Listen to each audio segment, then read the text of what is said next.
हज़रत इमाम अली मुकाम इमाम हुसैन रदी अल्लाह अन्हु और आपके बड़े भाई इमाम हसन मुज्तबा रदी अल्लाह तआला अन्हु, आप ना किसी मसले पर इख्तलाफ राय हो गया।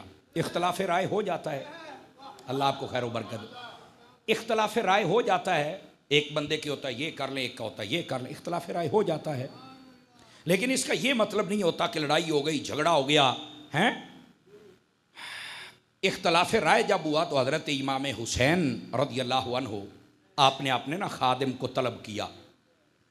वो फरमाया कि एक पैगाम लिखना है, चीज़ लेके आओ। चमड़ा था, हड्डी थी या कागज़ था। आपने ना ऊपर लिखा हज़रत इमाम हसन की तरफ, बड़े भाई थे। फरमाया मेरे बड़े भाई आओ और मुझे मनाओ। गौर से सुनेंगे आप हज़रात, आओ और मुझे, आप छोटे हैं, उसूली तौर पे आपको चाहिए था जाते अगर कोई मसला था तो आप मना लेते, लेकिन नहीं, फरमा नहीं, बड़े भाई आए और मुझे मनाएं। वो जो खादिम था उसने कहा हज़रत हम तो हैं नौकर, हम तो हैं खादिम, मैंने पैगाम तो ले ही जाना है, लेकिन मुझे ये बताएं ज़माने का दस्तूर ये कहता है कि छोटा जाके मनाए, अगरचे गलती बड़े भाई की हो तो सारा जग कहता है और नहीं यार तू छोटा है, उठ यार उठ, बड़े भिरानु जब पीपा उठ यार, ऐसे कहते हो ना। हजूर ज़माने का दस्तूर कहता है कि छोटा जाए और बड़े को मनाए। लेकिन आज आपने अजब काम कर दिया कि आप छोटे हैं, आप कहते हैं मैं बैठा तो मेरा भाई आए तो मुझे मनाए। तो आप मुस्कुराए, आपने फरमाया यार तुम ही सच्चा है, पर मैं हुसैन, तुम ही सच्चा है, मैं हुसैन रज़ियल्लाहु अन्हु।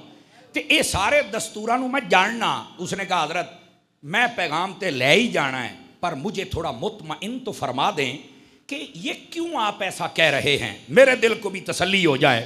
तो आपने पता क्या जवाब दिया था? फरमाया मैंने अपने नाना जान से एक हदीस सुनी हुई है, मेरे नाना जान ने फरमाया है जब दो बंदे आपस में नाराज़ हो जाएं, चपकलेश हो जाए, जो बंदा पहले मनाने जाता है क़यामत वाले दिन जब वो दोनों जन्नत में जाएंगे तो जो पहले मनाने जाएगा वो आगे होगा और दूसरा बंदा पीछे होगा। तो इमाम हुसैन कहने लगे अगर मैं चला गया तो क़यामत वाले दिन कहीं तरतीब उल्टी ना हो जाए कि मैं छोटा हो के अपने बड़े भाई के आगे चलूं और मेरा बड़ा भाई पीछे चले। फरमाया मैं चाहता हूं मेरा भाई आ जाए, मनिया ते मैं वैसे ही बैठा, पर क़यामत वाले दिहाड़े लैन तो साडी सीधी रवे ना।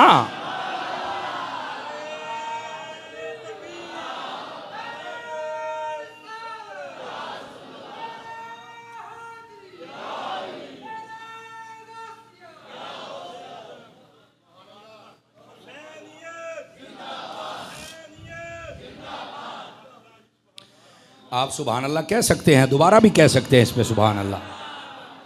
जज़ाकल्लाह मेरे बेटे, अल्लाह करीम आपको खैर बरकत अता रख। मेरे अजीज़ असल में ना हमने सिर्फ इमाम अली मुकाम को सिर्फ यहाँ तक बयान किया है। इमाम पाक थे, हुजूर के कंधों पे आए, बड़े हुए तो करबला में गए तो शहीद हो गए, महफिल कर लो, नारे ला लो, लंगर खा लो, घर चले जाओ, बस। हमने कभी इमाम का किरदार देखा ही नहीं है। इमाम पाक का किरदार ये है, आप फरमाते हैं मेरे बड़े भाई क़यामत वाले दिन भी आगे रहें। वो आज बड़ों को काट के छोटे आगे हो जाते हैं।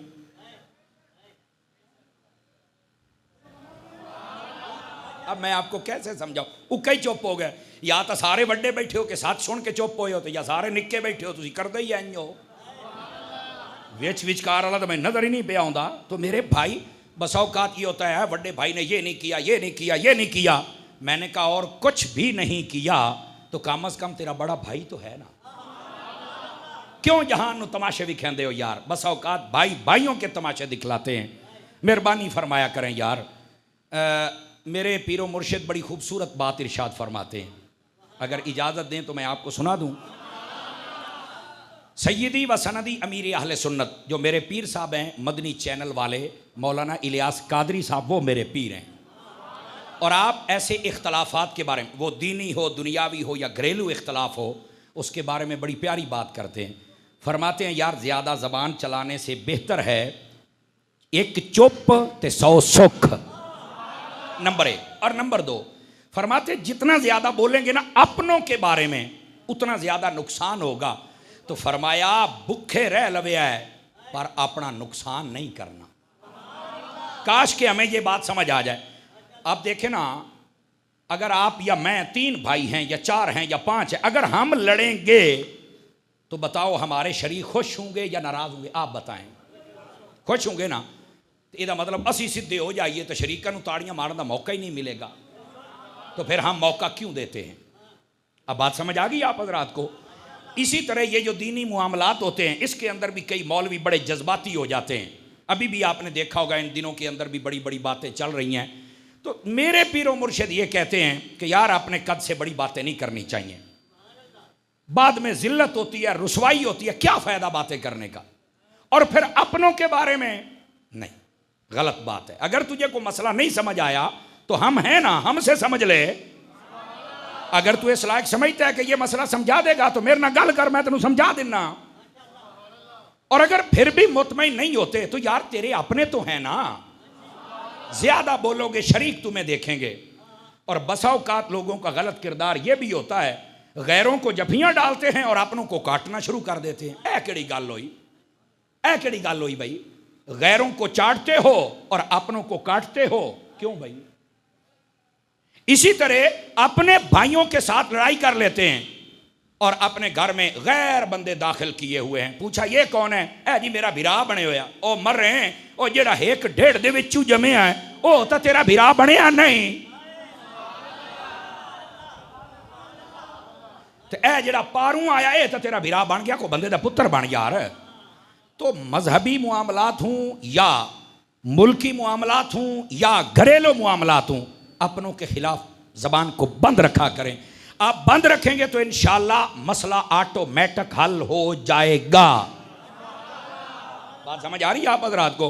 लेकिन सियाने आदे ने मुंह में जबान होवे तो बंदा चुप कर जावे, ये कैसे हो? दलीलें देता है, आगे से बातें करता है, बढ़ता ही चला जाता है। और जिमें तुहाडी बोली चाहते ने कई बंदे होंदे ने कि त्रुट्यो लित्तर तरह वधदे ही जाना, खलोना ही नहीं। आखिर वो इतना टूट जाता है लित्तर, फिर किसी के काम का भी नहीं रहता। बस उन्होंने फिर लोग सट के टुर जाते हैं। इंज दा लित्तर नहीं बनना चाहिए कि तेन को राह च सट जावे, इंज दा बन के तू किसी का कम आ। समझ आ रही है? तो ये था इमाम आली मुकाम इमाम हुसैन रदी अल्लाह ताला अन्हो, आपकी मुबारक ज़िंदगी में से एक खूबसूरत पहलू जो मैंने आपके सामने रखा और शेयर किया। वजह यह थी कि हमने हुसैनियत को सिर्फ 2-3 मौक़ों पर देखा है बस। हालांकि अगर हम हुसैनियत को समझ जाएं, यकीन करें हमारे मुआशरा